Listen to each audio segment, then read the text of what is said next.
نستعينه ونستغفره ونعوذ بالله من شرور أنفسنا ومن سيئات أعمالنا من يهده الله فهو المهتدي ومن يضلل فلن تجد له وليا مرشدا أشهد أن لا إله إلا الله وحده لا شريك له وأشهد أن محمدا عبده ورسوله لا نبي ولا رسول بعده.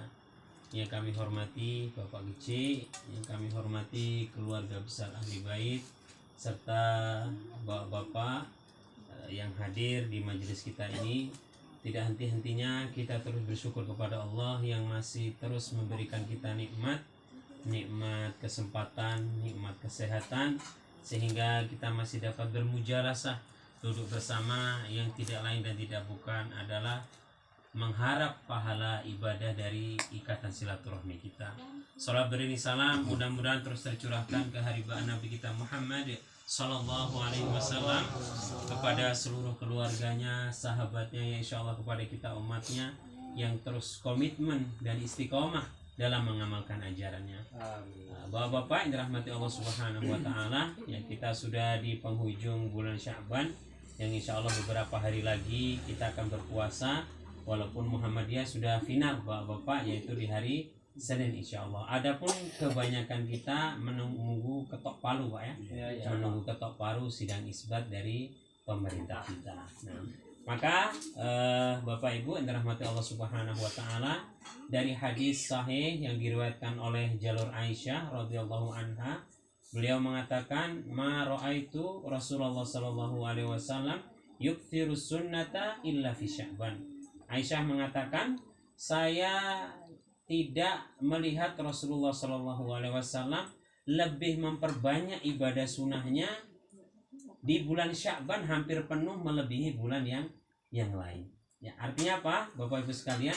Ternyata beliau itu sudah warming up, ya, sudah melakukan pemanasan, sudah melakukan latihan dimulai dari bulan Sya'ban. Ya. Jadi ketika bulan Sya'ban ini Bapak Ibu ya, tentunya kita semua sudah mungkin melatih puasa sunnahnya, yang mungkin sudah melatih qiyamul lailnya, yang mungkin sudah sedikit-sedikit melatih membaca Qur'annya. Kenapa? Ketika kita sudah warming up, sudah latihan, sudah pemanasan, maka masuk kita di bulan Ramadan secara lahir dan batin, maka insya Allah kita sudah siap ya. Kenapa demikian Bapak Ibu sekalian? Karena bulan Ramadan ini ulama mengatakan fa innahu istiqbalul ibadah. Bulan Ramadan itu adalah olimpiadenya ibadah orang-orang yang bertakwa.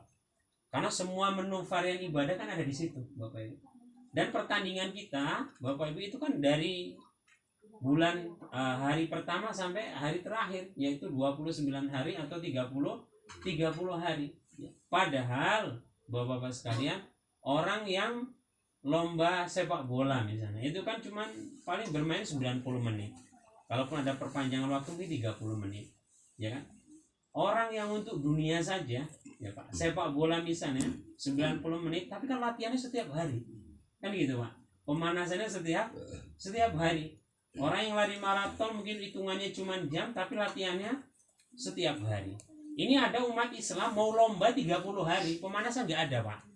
Ya kan? Latihan pun nggak ada. Ya kan? Warming up pun nggak ada. Kita bukan 1 hari 2 hari, Pak. Lomba kita itu 30 hari atau 29 hari. Ya kan? Maka Pak, Bapak-bapak sekalian, perlulah kita sedikit pemanasan, ya kan? Mungkin mulai nanti malam ya mulai dilatih bangun tahajudnya, walaupun rakaatnya tidak banyak. Ya kan, tutup witir misalnya. Atau kita ya mulai duha, ya kan? Mulai membaca Al-Qur'an. Setidaknya Bapak sekalian, inilah menjadi latihan kita untuk masuk di bulan Ramadan. Maka ada satu buku yang ditulis oleh ahli tafsir kita, beliau mengatakan As-Sari fi Ramadan judulnya. Banyak orang yang gugur di bulan Ramadan. Kenapa? Ya nggak ada pemanasan, Pak. Ya kan? Ibadah yang begitu panjang latihannya nggak ada. Ya kan? Ibadah yang begitu panjang pemanasannya nggak ada. Makanya banyak orang itu ibadahnya cuma rangat-rangat kayak ayam, Pak. Ya kan? Ya ke masjid kita juga gitu, Pak. 10 hari pertama penuh, kan gitu, Pak. 10 hari kedua mulai kurang. Ya kan? 10 hari ketiga tinggal penduduk tetap aja itu, Pak, yang terawih, kan gitu, Pak. Yang rame nanti pekan, mall, kan gitu, Pak. pajak, itu rame. Ya kan, padahal Bapak Ibu 10 hari terakhir itu kan ibadah final kita sebenarnya Pak. Yang di situ ada Lailatul Qadar, di situ pun ada penutup zakat fitrah Bapak dengan harta terbaik kita. Ya kan? Maka Bapak-bapak yang dirahmati Allah Subhanahu wa taala, maka para ulama sudah sepakat ya, Bapak-bapak sekalian, bentuk ibadah itu adalah perlombaan. Fastabiqul khairat, sering kita dengar. Berlomba-lombalah kalian dalam kebaikan. Intinya apa Pak? Satuannya ibadah itu lomba. Lomba apa yang menjadi terbaik di sisi Allah Subhanahu wa taala? Kan seperti itu. Maka sering kita gaungkan ya, Bapak-bapak sekalian, orang yang paling merugi adalah orang yang mengatakan saya mau lebih baik dari kemarin. Ternyata hari ini pun mau doain. Yang gitu. Saya Ramadan ini harus lebih baik dari Ramadan kemarin. Ternyata pun Ramadan ini pun sama saja. Ya kan? Maka Ibnu Mas'ud menjelaskan, salah satu sahabat terdekat Nabi, manadimtu alayya nadamatan. Tidak ada hari yang paling aku sesali di mana matahari terbenam, umurku sudah pasti berkurang, tapi kebaikanku tidak bertambah. Ya, maka Bapak-bapak dirahmati Allah Subhanahu wa taala, jadi bulan Sya'ban ini lebih ke latihan, lebih ke warming up, pemanasan. Artinya apa? Ibadah sunnahnya sudah kita cicil, Pak. Jadi masuk kita di bulan Ramadan itu secara jasmani sudah siap, secara rohani pun kita sudah siap. Maka kalau ada yang bilang, kapan mau mulai baca Quran misalnya, nantilah Pak, pokoknya Ramadan pertama adik mau baca 1 juz, ya cuma 1 hari aja itu Pak, besok udah nggak baca lagi Pak. Kan gitu. Kenapa? Ya cuman nggak ada pemanasan. Ya, dia mau ikut lomba maraton Pak, tapi nggak pernah latihan 10 kilo, dia baru lari 1 kilo kan kram itu Pak. Kan seperti itu. Kenapa? Latihannya nggak ada, pemanasannya pun tidak ada. Maka wajar Aisyah mengatakan, saya melihat Nabi itu hampir menyempurnakan ibadah sunnahnya di bulan Sya'ban. Kenapa? Bentuk pemanasan beliau, bentuk latihan beliau untuk masuk secara jasmani dan rohani sudah siap bertempur di bulan Ramadan. Karena kita dituntut Bapak-bapak sekalian, masuk di bulan Ramadan, kita kan amalan itu harus naik Pak. Ya, grafik amalan kita hari pertama, kedua, ketiga sampai nanti 30 hari itu harus naik Pak. Hari kedua harus lebih baik dari hari pertama. 10 hari kedua harus lebih baik dari 10 hari pertama. 10 hari ketiga itu lebih baik dari 10 hari kedua, 10 hari pertama. Jadi tuntut naik terus. Ya. Kalau kita nggak ada latihan, nggak ada manajemen yang bagus, maka apa? As-sori di Ramadan. Banyak orang yang gugur di bulan Ramadan. Bukan gugur orangnya Pak, gugur pahalanya Pak. Ya kan? Maka Bapak-bapak yang dirahmati Allah Subhanahu wa taala, Rasulullah Shallallahu Alaihi Wasallam mengingatkan kepada kita setidaknya ada 5 bekal, setidaknya ada 5 persiapan yang harus seorang muslim siapkan sebelum dirinya masuk di bulan Ramadan. Karena sekarang kita kan sudah di pintu gerbang, kan? Hampir masuk, ya kan?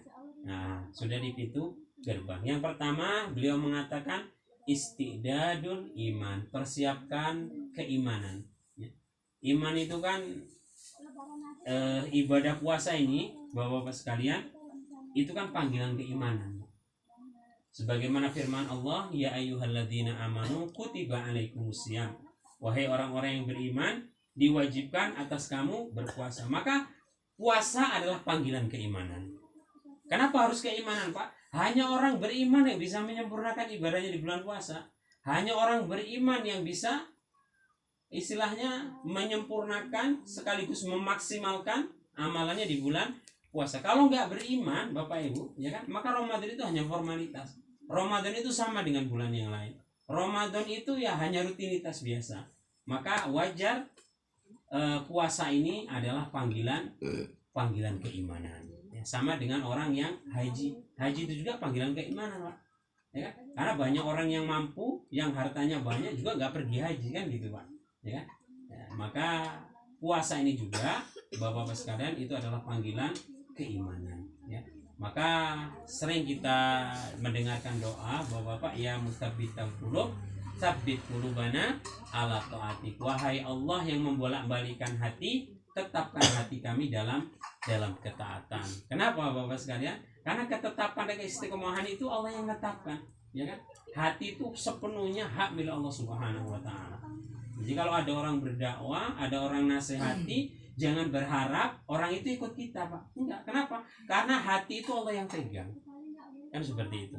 Maka kita minta Bapak Ibu kita dan keluarga anak-anak itu tetap ditetapkan hatinya dalam ketaatan. Karena banyak Bapak Ibu orang yang mungkin Ramadan tahun lalu itu bagus. Sebelum menikah ibadahnya bagus. Ketika masih kuliah ibadahnya bagus. Sekarang sudah hancur-hancuran, Pak. Kan gitu. Sekarang sudah kok jangankan puasa, kan seperti itu. Ya. Kemudian Ramadan itu hanyalah ya hal-hal biasa yang dia lihat. Ya. Kenapa Bapak Ibu? Dia lupa untuk minta hati ini ditetapkan dalam ketaatan. Maka hijrah itu mudah, Pak. Hijrah itu kita cuma satu langkah. Tapi mempertahankan istiqomah kan ini kita butuh ribuan langkah nih, Pak, untuk tetap istiqomah. Kalau pindah untuk baik itu mudah, Pak. Tapi kan menjaga, mengkerangkeng kebaikan ini yang sulit. Ya. Maka wajar panggilan puasa adalah panggilan keimanan.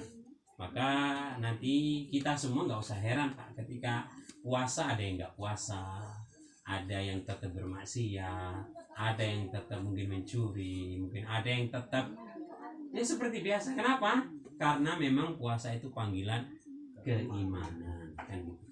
Jadi jangan nanti Bapak terus misalnya naik darah misalnya itu pada makan siang misalnya, kan gitu. Ya wajar, karena puasa ini sebenarnya adalah panggilan keimanan. Maka kita terus meminta kepada Allah, Bapak-bapak sekalian, ditetapkanlah hati kita, keluarga kita itu dalam ketaatan. Terutama menjalani Ramadan ini ya mudah-mudahan terus dimaksimalkan, Pak ya, sesuai dengan kemampuan kita. Yang kedua, Rasulullah SAW mengatakan istidadul qalbi, ya kan, persiapkan hati. Ya kan, hati di sini artinya tahib, Pak. Jadi dia memandang bulan Ramadan itu adalah tamu agung.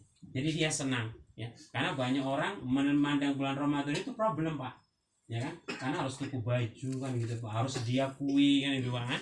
Sehingga Ramadan itu beban baginya. Padahal di sisi lain apa, Pak? Allah menyiapkan satu ganjaran yang nggak pernah disiapkan di bulan yang lain. Ya. Maka tahib Ramadan yaitu kita mempersiapkan hati, kita senang. Ya, Pak. Kita gembira dulu bahwasanya Ramadan, ya kan, Allah masih memberikan kesempatan kita hidup di bulan yang mulia tersebut. Ya, kemarin Pak, itu banyak saudara kita yang sakit, yang mungkin sampai saat ini belum diberi kesembuhan. Ada mungkin saudara kita kemarin yang sudah Allah ambil, yang sudah meninggal dunia.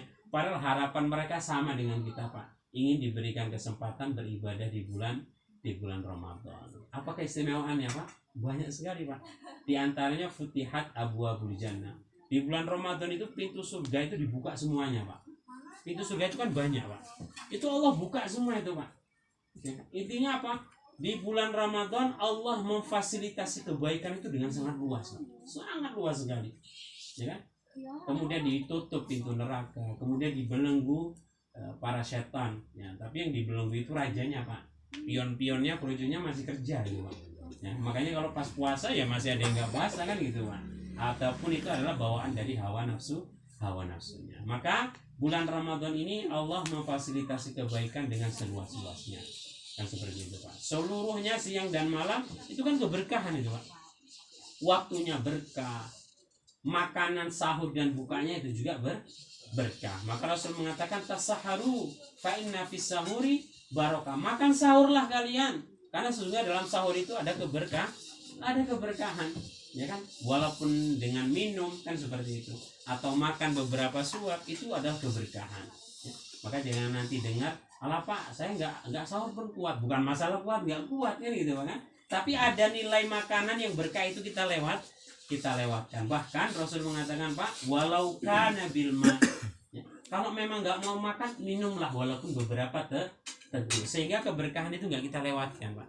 Istri kita sudah bangun, sudah masak, mungkin sudah ngangetin, Pak ya, sayur buka puasa tadi, makanlah, Pak. Ya kan? Kita bukan masalah kuat tidak kuat, tapi sayang ketika keberkahan makanan dan minuman itu kita lewatkan. Maka para ulama sepakat bahwa Bapak sekalian, Ramadan itu berkah waktunya, ya kan? Kemudian juga berkah makanan dan minumannya. Kemudian kalau berbuka puasa kan seperti itu, ya kan? Apa kata Rasul, Pak? Innal abda fil khairi ma'ajjalal fitrah. Sesungguhnya seorang muslim yang berbuka puasa itu dalam kebaikan, ya kan? Dalam kebaikan dia nunggu buka aja kebaikan, Pak. Ya kan? nunggu dia mungkin berapa menit, itu kebaikan. Apalagi makannya Pak, kan seperti itu. Nah, maka mempersiapkan hati juga, Bapak-bapak sekalian, di samping kita senang dengan hadirnya bulan Ramadan itu juga bukan beban untuk kita, ya. Umat Islam itu kan umurnya pendek Pak, jarang yang sampai 100 tahun, ya. Kalau umat-umat terdahulu Pak itu ribuan tahun umurnya Pak. Tapi dengan hadirnya Ramadan, Allah itu adil Pak. Umat Nabi Muhammad yang umurnya pendek tetapi bisa menjangkau pahala dengan umat-umat terdahulu yang umurnya ribuan tahun. Misalnya dengan hadirnya Lailatul Qadar. Lailatul Qadar itu kan khairum min alfi syahr Pak. Lebih baik dari 1000 bulan. 1000 bulan itu kalau kita hitung itu kan hampir 83 tahun Pak. Ya kalau dia puasanya dari 2014 ya 10 tahun kali 83 apa udah enggak 830 tahun kan gitu Pak.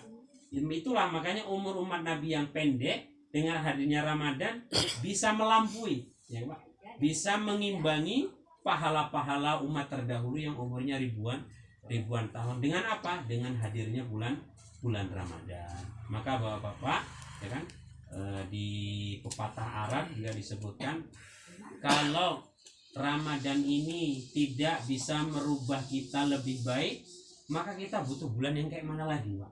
Kan gitu kan? Kalau bulan Ramadan saja nggak bisa kita untuk berubah lebih baik, kita nggak tahu butuh bulan yang kayak mana lagi. Karena Ramadan ini kan kita mayoritas ibadahnya nih Pak, ya kan? Mayoritas segala menu bentuk ibadah itu ada di situ semua. Ya kalau Ramadan saja kita nggak bisa berubah untuk lebih baik, maka nggak tahu lagi kita dia perlu bulan yang bagaimana lagi. Ya maka kita terus Bapak memohon kepada Allah, ya kan? Masihlah dititipkan kesempatan ini sampai Ramadan itu selesai. Nah, kemudian salah satu bentuk istiqdadul qalbi, persiapan hati adalah mudah memaafkan Pak. Maka ada sebagian dari kita itu minta maaf kan gitu kan Pak, kepada orang tuanya, yang mungkin kepada pasangannya, yang mungkin kepada partner kerjanya, kepada kawan kerja, minta maaf kan gitu Pak. Intinya apa? Dia ingin masuk di bulan Ramadan ya bersih kan seperti itu Pak, secara jasmani maupun secara rohani. Nah, sehingga dia ingin dalam Ramadan itu betul-betul fokus, yang tidak lain dan tidak bukan adalah meraih ampunan, yang dimana Allah persiapkan ampunan itu setiap malamnya di bulan suci Ramadan. Yang ketiga Bapak-bapak sekalian adalah istiqdadul amal. Jadi persiapkan Pak amalan terbaik Pak. Apakah itu bentuk sunnahnya, kalau wajibnya memang nggak bisa ditawar kan gitu kan Pak. Nah intinya di duhanya, di tahajudnya, dibaca Qur'annya, di sedekahnya dan lain sebagainya, kita punya amalan prioritas Pak. Sehingga toh lah misalnya ini menjadi Ramadan terakhir untuk kita punya kenangan terindah Pak dengan Allah Subhanahu Wa Taala, dengan ibadah yang memang kita prioritaskan tadi, ya kan? Kalau tarawih semua nampak kan gitu Pak. Sholat 5 waktu semua nampak. Tapi hendaknya Pak kita punya satu ibadah yang memang tidak ada orang lain yang tahu kecuali kita dengan Allah Subhanahu Wa Taala. Ya kan, mungkin duhanya di rumah, mungkin tahajudnya di rumah, atau mungkin sedekahnya kita sembunyi-sembunyi. Ya sehingga itu lebih menutup kita, ya kan? Menutup itu setan untuk kita riya maupun ingin dipuji orang. Yang keempat, Bapak-bapak sekalian, istiqdadul ilmi, ya. Jadi Ramadan itu persiapan ilmunya, Pak. Ya. Jadi nanti Bapak bisa buka HP, bisa nonton di TV, apa yang harus kita laksanakan di bulan Ramadan. Jangan sampai kita kan hadis Nabi yang ini, Pak, rubba lisoimi la yajidu anhu illal atsya wal ju'a. Seberapa banyak orang yang puasa tapi nggak dapat apa-apa Pak, kecuali hanya lapar dan dahaga Pak. Pahalanya nggak dapat dia Pak. Dia puasa tapi nggak bisa menahan tangannya.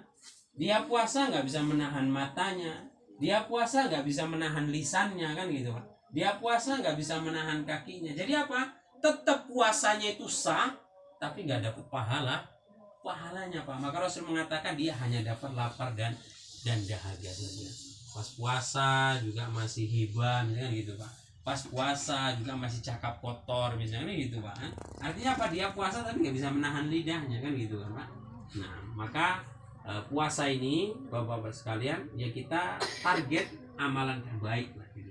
Ya, target amalan terbaik apa yang bisa kita lakukan. terutama sesuatu yang itu bisa kita lakukan dengan keluarga kita, misalnya bapak-bapak sekalian, apakah tadarus bersama di rumah misalnya, atau sahur dan buka itu juga ibadah ya, jadi usahakan bersama ya kan.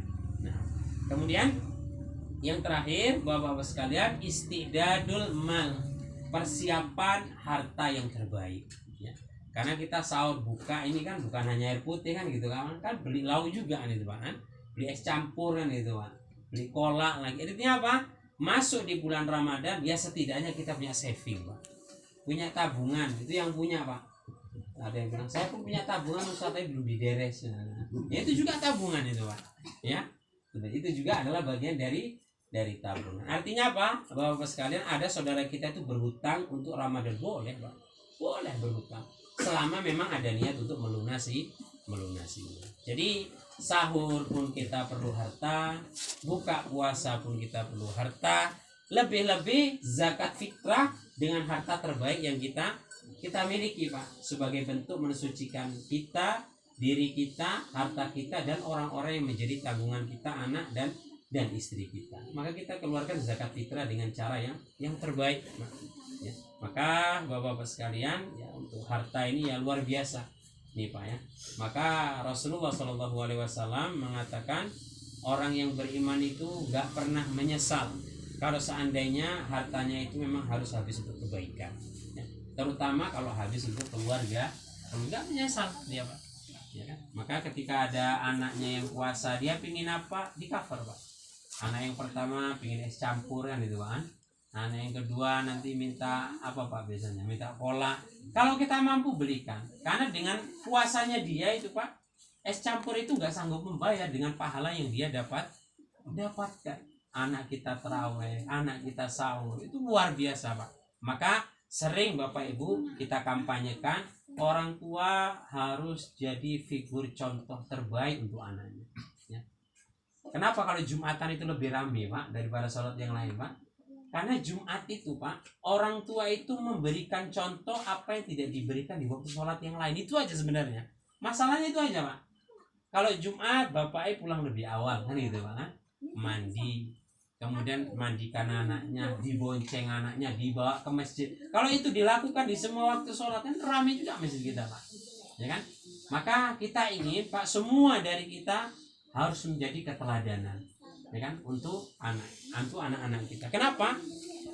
Kalau orang sudah mengidolakan kita Pak, terutama anak-anak kita mudah menanamkan kebaikan kepadanya Pak. Mudah sekali, mudah menanamkan kebaikan kepada mereka. Jadi puncak tertingginya itu Pak, ketika nanti ada anak kita sudah gadis Pak ya kan, anak putri kita sudah mungkin di usia nikah atau kuliah, pasti tanya kawannya, putri misalnya, putri kamu nanti mau cari jodoh yang kayak apa? Saya mau cari jodoh yang kayak bapak saya. Artinya bapak ini kan sudah jadi idola ini Pak ya kan, ayahnya itu sudah menjadi sosok terbaik dalam hidupnya ya kan. Saya nanti mau cari suami kayak bapak saya ya, gitu. Begitu juga anak lakinya, mau cari jodoh yang model mana Bang, misalnya saya mau seperti mama saya ya kan. Jadi ketika seseorang Pak, anak sudah mengidolakan kita ya kan, maka kita mudah untuk menanamkan kebaikan kepada mereka ya kan. Maka yang boleh dalam fikih keluarga itu Pak, yang boleh diganggu sama anak ya memang bapaknya. Anaknya minta jajan, yang diganggu ya bapaknya. Jangan nanti minta jajan ke wawaknya ya, kalau wawaknya bagus Pak ya. Kalau wawaknya nggak bagus gimana, dia lengket pula sama wawaknya itu kan gitu. Maka bapaknya lah Pak yang menjadi keteladanan utama. Maka saya sering Pak bilang ke anak-anak, ke istri, nanti kalau anak perlu jajan bangunkan saya kan gitu ya. Kadang istri saya bilang, jangan, bapaknya lagi tidur, jangan diganggu. Yang memang direpotkan oleh anak ya memang bapaknya Pak, bukan orang lain. Bapaknya lah yang harus direpotkan oleh anak, sehingga Bapak dia tidak jatuh hati ke yang lain ya. Jadi kalau misalnya minta jajan ke wawaknya, minta jajan ke kakeknya, minta jajan ke orang lain misalnya, kan bahaya Pak ya kan, harus ke bapaknya ya. Maka dalam hadis yang lain juga disebutkan Pak, terkadang anak kita itu memang gagal dalam mendengar nasihat kita. Kadang gagal Pak, payah dinasihati Pak. Tapi ketahuilah Pak, anak itu nggak pernah gagal dalam meniru kita Pak. Nggak pernah gagal ya Pak. walaupun kadang diomongi angel, apa, dinasehati payah, tapi anak itu nggak pernah gagal dalam mencontoh kita, nggak pernah. Walaupun kadang gagal dalam mendengarkan nasihat kita. Maka dalam beberapa kata mutiara Pak itu disebutkan, kalau kamu bersedekah kemudian dilihat oleh anak kamu, itu lebih baik daripada kamu ceramai dia 2 jam tentang dermawan. Artinya apa? Ada contoh langsung, Pak. Kamu buang sampah di tempatnya dilihat oleh anakmu, itu juga lebih baik daripada kamu ceramai dia 2 jam tentang kebersihan, Pak. Kan gitu. Artinya apa, Pak? Ada action, ya Pak. Ada contoh langsung. Ya, maka kita semuanya, Bapak-bapak sekalian, ya kan, inginlah kita menjadi figur, ya kan, contoh, ya, terutama hal yang baik untuk anak-anak kita. Karena memang yang patut direpotkan itu ya kita sebagai orang tua, ya kan, seperti itu. Sehingga nanti Allah Subhanahu wa taala, ya kan, memberikan ada nilai ibadah dalam lelah kita, kan gitu, Pak. Ada sedikit nilai ibadah dalam lelah dan lelah kita. Banyak itu hadisnya, Pak. Barang siapa yang bersabar dalam merawat 2 putrinya atau 1 anak perempuannya dan dia bersabar, maka kan anak perempuan ini kan menjadi hijab dari api neraka, gitu. Artinya apa? Menjadi tamengnya selama dia sabar, kan gitu. Nah, wallahu ta'ala alam. Maka Bapak-bapak yang dirahmati Allah Subhanahu wa taala, jadi itulah sedikit Bapak-bapak sekalian. Jadi Sya'ban yang tinggal beberapa hari lagi, ya kita manfaatkan lah, Pak, ya. Sedikit nambah ibadah-ibadah sunnah semampu kita, ya sudah mulai kita program, ya paling tidak tarawehnya lah, kan gitu, Pak. Paling tidak nanti duhanya misalnya kalau kita mampu, sehingga ini menjadi warming up, Pak, ya. Menjadi latihan, menjadi pemanasan bagi kita semuanya. Persiapkan iman, Pak, ya, persiapan hati, persiapan amal, persiapan harta terbaik, persiapan ilmu, ya. Kenapa harus iman dulu? Karena iman ini kan nggak bisa diwariskan ini, Pak. Kalau harta bondo bisa, Pak, ladang bisa, tapi kalau keimanan itu nggak bisa diwariskan. Maka PR kita, Bapak, keimanan itu mutlak milik Allah Subhanahu wa taala yang nggak bisa diwariskan. Termasuk rezeki ini, Pak, ya kan? Keyakinan kita terhadap harta, terhadap rezeki itu juga kan hak mutlak Allah, Pak. Ya. Apa contohnya, Pak? Ada orang, Pak, sarjana ekonomi S3, Pak, tapi rumahnya masih ngontrak, Pak. Ini ada orang tamat SD pun enggak, malah punya kontrakan, Pak. Artinya apa, Pak? Kalau memang rezeki itu karena kecerdasan dia, harus aturannya S3 itu lebih koyo, kan gitu, Pak. Kan harusnya lebih kaya, Pak, kan? Karena dia SD. Tapi tidak, Pak. Itu memang urusan rezeki, memang haknya Allah sendiri yang mengatur. Ada orang kuliah ekonomi, kuliahnya tinggi, nganggur juga, kan itu, Pak. Ini ada SD nggak tamat tapi malah mempekerjakan yang sarjana, Pak. Nah, kan seperti itu. Ini bukti bahwasanya Allah memang tidak bisa diatur, ya. Beliaulah yang qadir ala kulli syai'. Beliaulah yang menjalankan ini semua. Makanya dalam satu hadis juga disebutkan, kalau Allah mengabulkan doa saya bahagia. Kenapa? Karena itu kemauan saya. Tapi kalau Allah belum mengabulkan doa saya lebih bahagia. Kenapa? Karena itu adalah kemauan Allah. Kan itu, Pak. Allah tahu mana yang terbaik bagi kita, kan itu, Pak. Ya kan? Seandainya doa kita dikabulkan, alhamdulillah, itu kemauan saya. Tapi kalau belum juga dikabulkan, alhamdulillah lagi. Kenapa? Itu adalah kemauan Allah Subhanahu wa taala. Maka Bapak-bapak yang dirahmati Allah Subhanahu wa taala, terus juga kita berdoa. Di antara doanya adalah Allahumma barik lana fi Rajab wa Sya'ban wa balighna Ramadan. Ya Allah, berkahi kami di bulan Rajab kemarin, Sya'ban bulan ini, dan sampaikanlah umur kami, ya, dengan selamat di bulan Ramadan. Maka Bapak-bapak yang dirahmati Allah Subhanahu wa taala, mau tanya jawab dulu atau kita selesaikan doa dulu, Pak? Tanya jawab dulu, boleh, Pak? Silahkan, Pak. Mohon ditanya, Pak. Saya ingin bertanya, Pak, Ya. kan? Oh, Kalau kita bayar zakat fitrah dengan hasil hutang itu bagaimana? Iya. Gimana? Ya, Pak Gecik tanya, apa hukumnya membayar zakat fitrah dengan hutang? Boleh, Pak, karena hutang itu mubah dalam Islam. Ya kan? Selama memang dia ada harta yang memang tidak bisa dikeluarkan di saat itu, Pak. Contoh, beliau ada uang tapi nanti pertengahan bulan Syawal, kan gitu, gajian lah misalnya, gajiannya nanti pertengahan bulan atau nanti panen sawitnya di pertengahan bulan Syawal. Maka untuk saat ini di akhir Ramadan beliau pinjam. Boleh, Pak. Boleh. Kan tadi sudah kita sebutkan boleh dia meminjam untuk puasa, di antara itu zakat fitrah, selama memang ada niat untuk membayarnya. Boleh. Orang yang berhaji dengan hutang boleh, Pak. Selama dia setelah itu melunasinya. Kalau memang dia nggak mampu misalnya, apakah harus memaksakan hutang? Tidak. Justru dialah yang berhak untuk menerima zakat. Dia mampu, Pak, cuman kondisi uangnya nggak keluar di saat itu, ya kan? Mungkin ya, panen sawitnya nanti setelah Lebaran, atau cair uangnya nanti setelah Lebaran, kan gitu. Artinya apa? Dia ada saving, ya. Maka untuk menutupinya dia pinjam dulu, ya kan, untuk membayar zakat fitrah sekarang, baru kemudian dia membayar hutangnya. Tapi kalau memang sama sekali tidak mampu, Bapak-bapak sekalian, maka apa? Dia menjadi orang yang berhak menerima zakat. Boleh bagi kita, boleh. Kita silakan, Pak.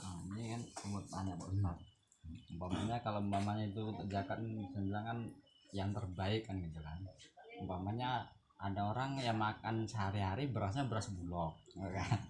Habis itu karena niat ini yang terbaik kan dipala-palain lah beras yang bagus lah, beras Ramos entah apa gitu.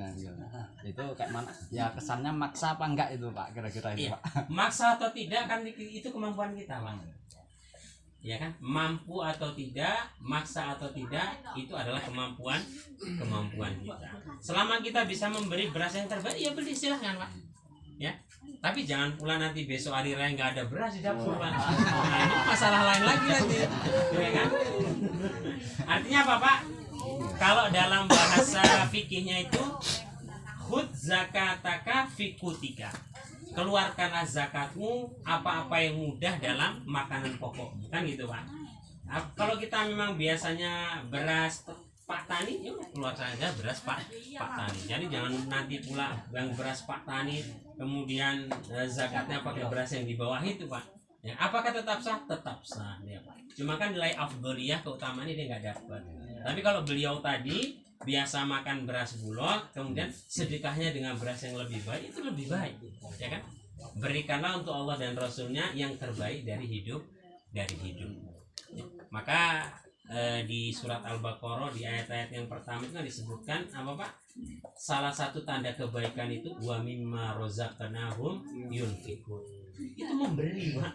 Salah satu tanda kebaikan seseorang itu adalah dengan memberi yang terbaik, Pak. Apa-apa yang sudah direzekikan kepada kita.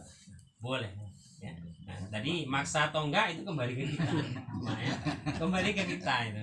Ini jangan nanti uangnya pas-pasan beli sih ngelarang pula, kan? Nah, kemampuan kita. Kalau memang gaji pokok dan THR keluar bergandengan, kenapa enggak, kan itu, kan? Nah, cair bonus misalnya, kan? Beri yang terbaik. Ya. Yang lain monggo, Pak. Pak, satu lagi, Pak. Iya, silakan Pak Udin itu. Kita buka puasa itu, Pak, kita